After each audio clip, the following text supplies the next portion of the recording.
2024 കാലാവസ്ഥ ഉച്ചകോടിക്ക് അതായത് COP29 വേദിയാകുന്ന രാജ്യം ഏതാണ്? അസർബൈജാൻ.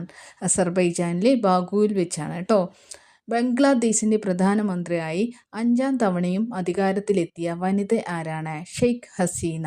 ബംഗ്ലാദേശിൻ്റെ പ്രധാനമന്ത്രിയായി 5ാം തവണയും അധികാരത്തിലെത്തിയ വനിതയാണ് ഷെയ്ഖ് ഹസീന. തായ്വാൻ്റെ പ്രസിഡന്റായി തിരഞ്ഞെടുക്കപ്പെട്ട ഡെമോക്രാറ്റിക് പ്രോഗ്രസീവ് പാർട്ടി DPP നേതാവ് ആരാണ്? ലായ് ചിങ് തേ, അതായത് വില്യം. ഓക്കെ.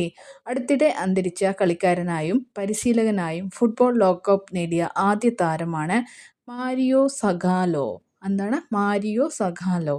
ഐസ്റ്റിൻ പ്രോബ് എന്ന ഉപഗ്രഹം വിക്ഷേപിച്ച രാജ്യം ഏതാണ്? ചൈന. ഐസ്റ്റിൻ പ്രോബ് എന്ന ഉപഗ്രഹം വിക്ഷേപിച്ച രാജ്യം ചൈന. രാജ്യാന്തര 2020 ക്രിക്കറ്റിൽ 109 വിക്കറ്റ് തികച്ച ആദ്യ താരം ആരാണ്? Tim Southee. രാജ്യാന്തര 2020 ക്രിക്കറ്റിൽ 100 വിജയങ്ങളുടെ ഭാഗമായ ആദ്യ പുരുഷ താരം ആര്? Rohit Sharma. Okay, thank you.